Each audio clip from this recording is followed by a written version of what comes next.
Et bien salut à tous, j'espère que vous allez tous très bien en cette période assez difficile. Dernière vidéo, c'était la peinture de la HP 950. Aujourd'hui, on va s'attaquer à ceci. C'est le décatalyseur Arrow.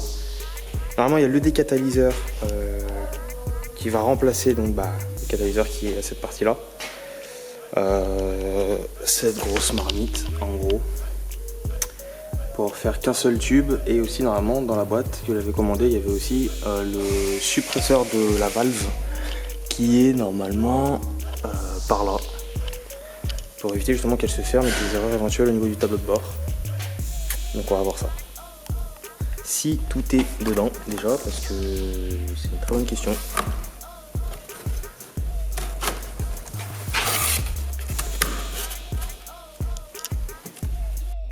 Bon, en tout cas ça me rassure, il y avait tout dedans, donc le carton avait l'air plutôt petit. À l'intérieur donc vous avez le décat et le suppresseur de valve, ça ressemble à ça en gros.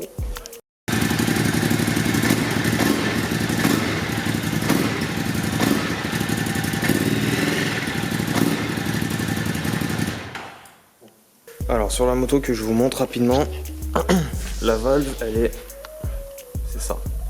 Le principe d'une valve comme ça sur le catalyseur, si vous savez pas, c'est juste en fait à partir d'un certain régime moteur. Sur la Hypermote en tout cas, la plupart c'est vers entre 3000 et 4000.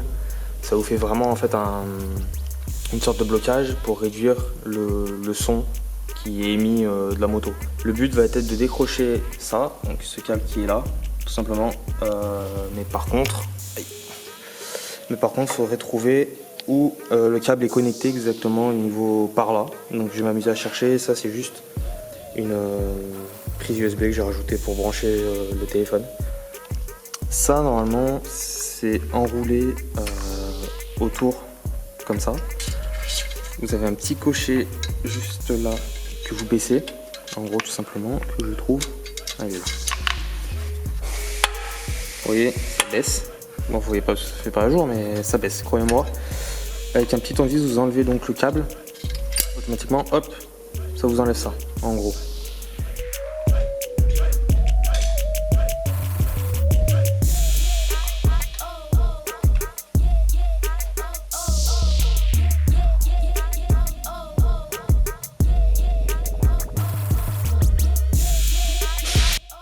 Alors du coup, une fois que vous avez enlevé le câble que je vous ai montré tout à l'heure, vous n'avez plus qu'à enlever le câble, celui-là, lui, le grand là qui passe en travers, qui est normalement pris là-dedans, dans le petit là, pile là où il y a mon doigt. Pour ça, vous avez ça qui tient deux agrafes pour le bloquer, une au-dessus et une en dessous. Donc il faut les enlever, vous les enlevez avec un petit plat, ça se fait assez facilement. Donc le câble, la gaine, c'est celui-là, le noir, qui va jusqu'à là. Ça c'est le cerveau moteur, en gros, donc le câble il part de là comme ça. Et moi je l'ai suivi, mais en gros c'est celui-là. Ça se termine exactement ici. Vous l'enlevez et du coup le suppresseur justement de valve, celui-là, se branche sur ça. Et après du coup il me semble qu'à partir de là j'ai plus qu'à enlever le décatalyseur, donc toutes les vis, etc. Et après monter l'autre.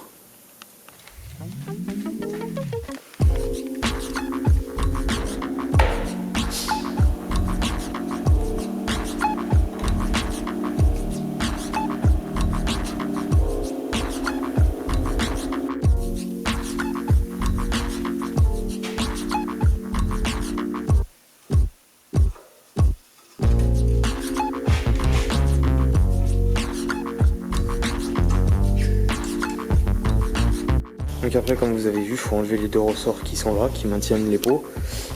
Et après, ça se passe normalement ici.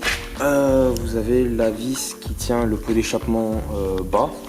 Et vous avez le collier qui est là, qui serre le tout pour éviter justement des fuites ou autres.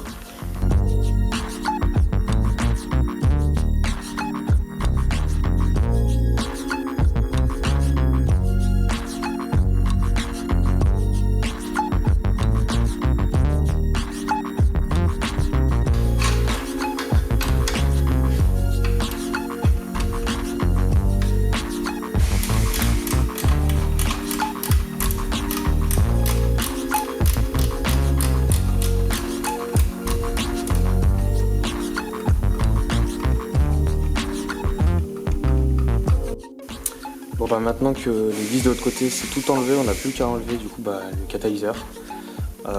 Il tient plutôt pas mal apparemment, j'ai tout enlevé donc il n'y a plus de ressort.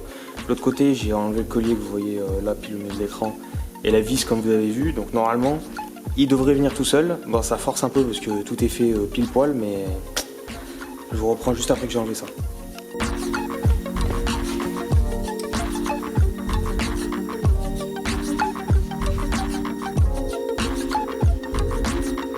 Bon bah je me suis trompé en fait, il reste encore des trucs, ça là, petite vis que, là, que vous voyez, ça tient également en fait le catalyseur en dessous, donc il risque pas de s'enlever si vous ne l'enlevez pas, voilà. Bouge, voilà. Le fonctionnement d'une valve, donc à partir de 3000 tours, vous allez avoir la valve qui va se fermer petit à petit. Vous imaginez quand même que ça se ferme comme ça, il n'y a plus rien qui passe. Là c'est... Honnêtement sur la vidéo, bon ça se rend pas bien compte, mais il y a quoi, peut-être 2 mm de marge à ce niveau là en haut. Et puis c'est tout, là c'est en position ouverte. Donc voilà à quoi ça ressemble exactement, un catalyseur.